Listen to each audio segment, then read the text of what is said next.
Sir, talking about the reading test, what actually is the structure of the reading test? There are a few tips I would like to give my students, but the major and the main problem is keeping time. The second difficulty always every student feels, they have a speed problem. The speed of reading always matters too much. So we tell the students applying 15, 20, 25 rule. Hello everyone, welcome to our show English Vinglish. In today's episode, we'll be talking about the reading and the listening module, and we have with us the famous IELTS expert, Dr. Hemant. Welcome to the show, sir. Thank you, Naveji. Thank you. Sir, talking about the reading test, what actually is the structure of the reading test? The structure of the reading test is like there are 3 passages in reading module. You'll have to answer all the questions related to those passages. Every passage is consisted of many paragraphs. So there would be 40 questions in total. Okay. 2 of the passages would have 13 questions each. Okay. And every,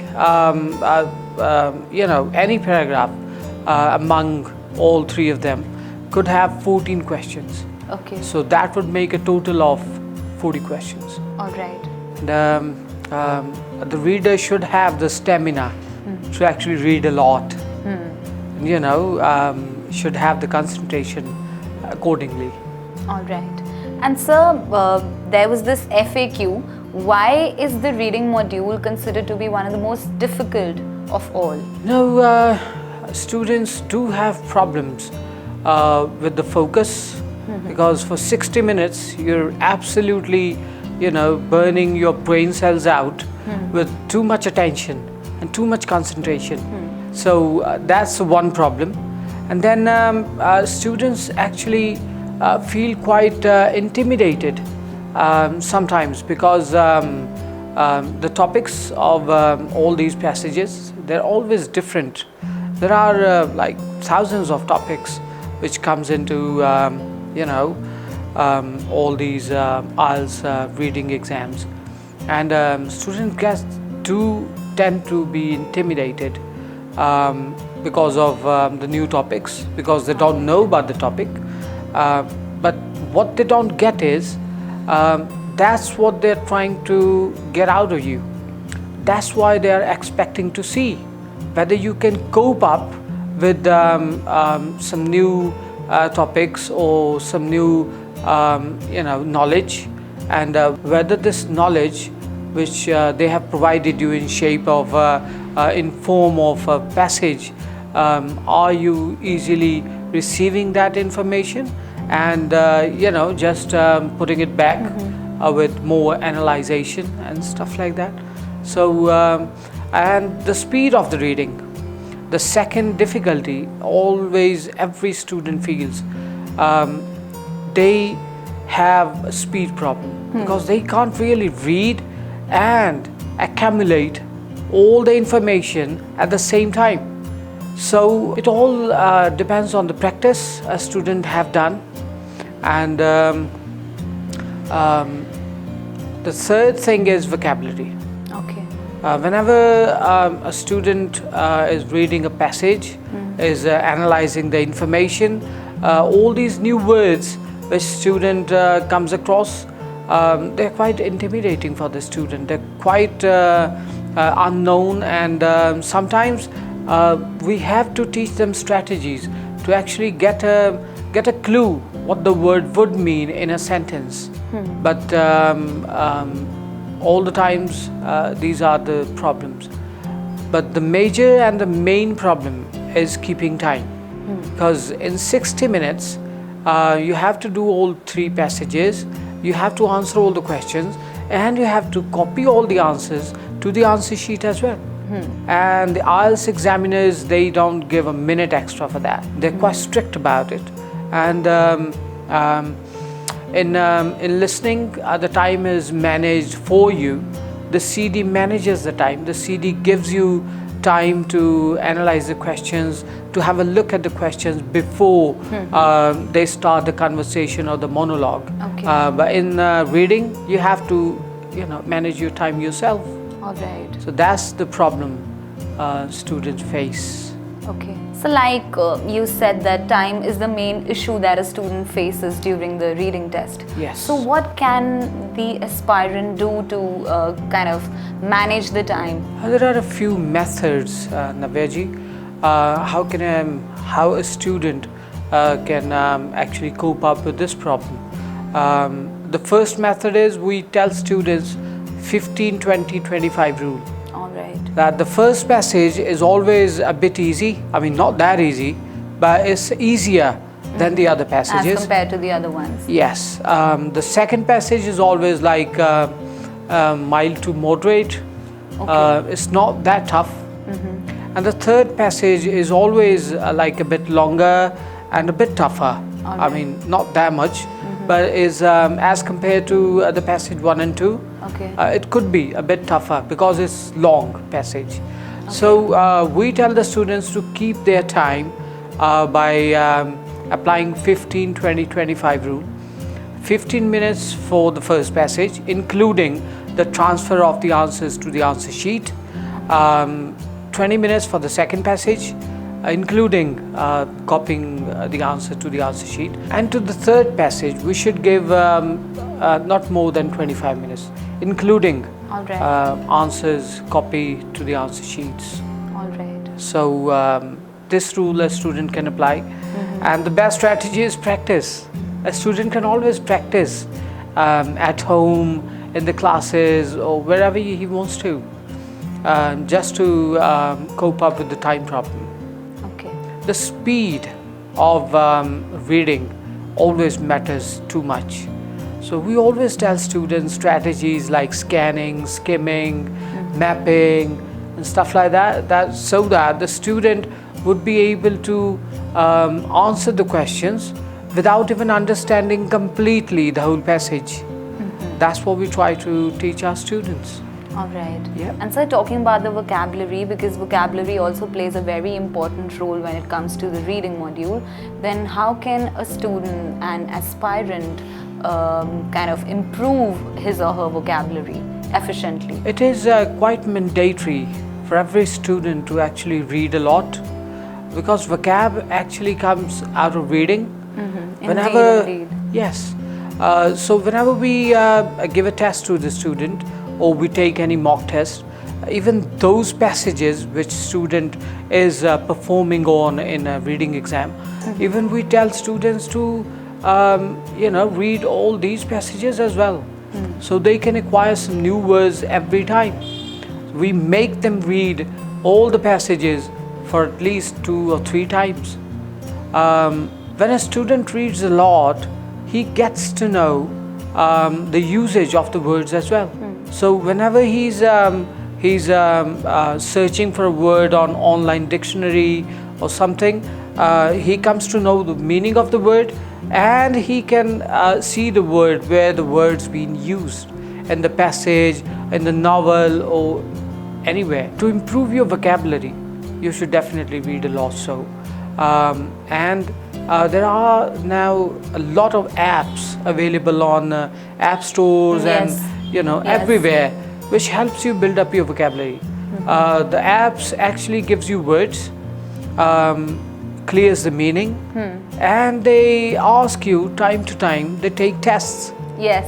Every time you visit your app, it would open up only if you would pass the test. Yes. So you have to remember the words.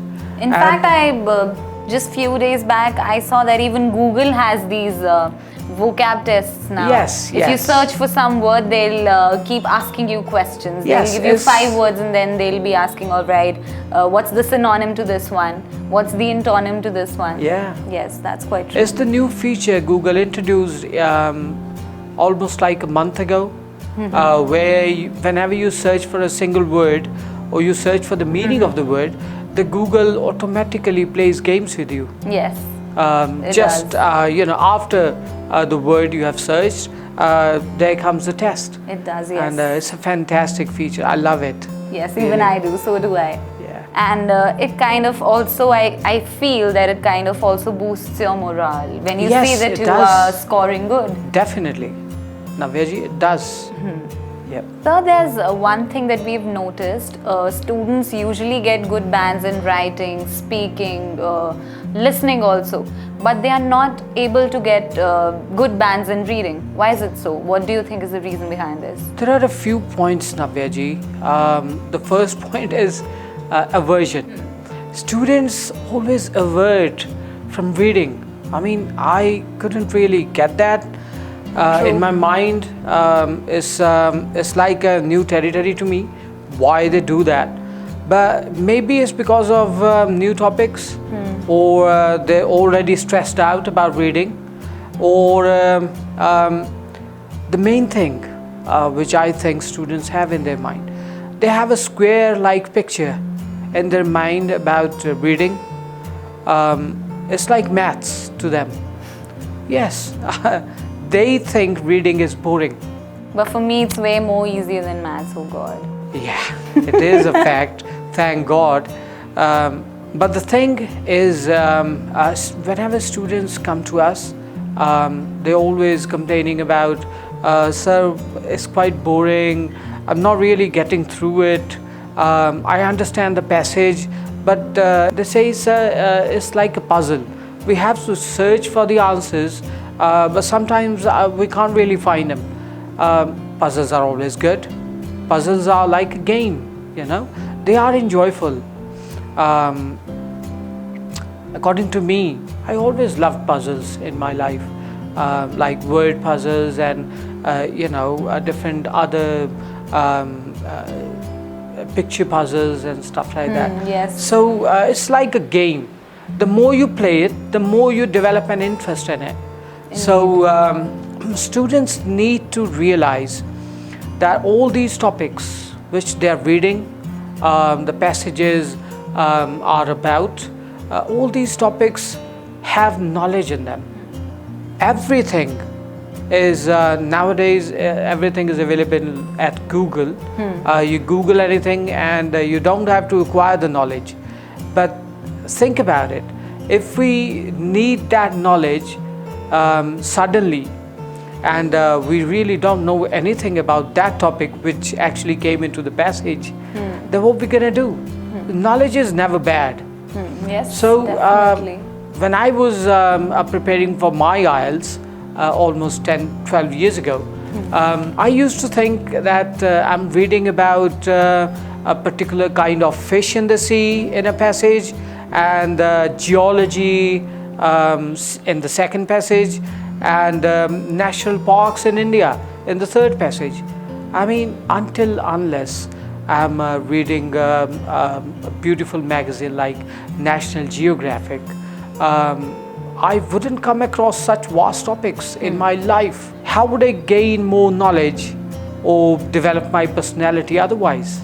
So, I mean, all these passages can help you develop your personality, develop your knowledge, and would make you busy, searching for more knowledge and stuff, if you like to do the reading test.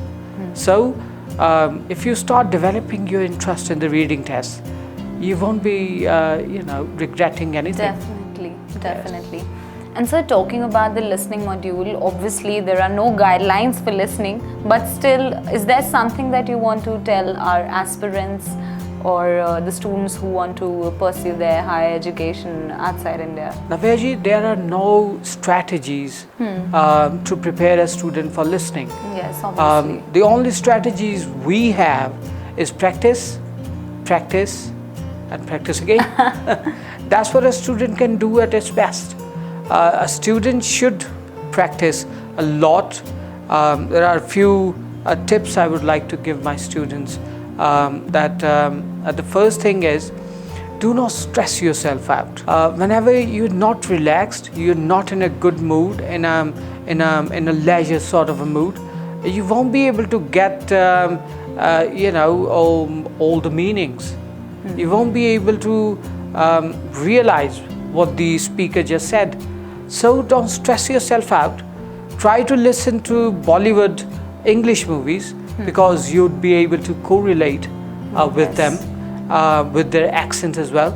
And try to watch news. The Indian English news, not the news from any American channel or any British BBC sort of a channel, but yes, from Indian English channels, news channels, you should try to listen to them.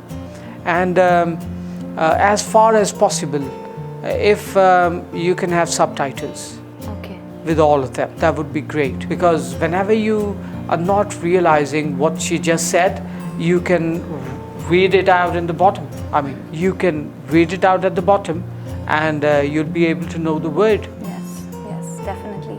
And sir, particularly, what are the key features that you always take care of when you are teaching your students?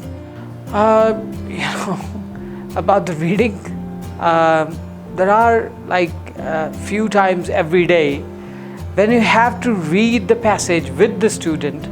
You have to actually, literally give the test yourself. So I prepare my students personally. Whenever they have difficulty, I don't, say them that you haven't read the question completely, or why didn't you understand that.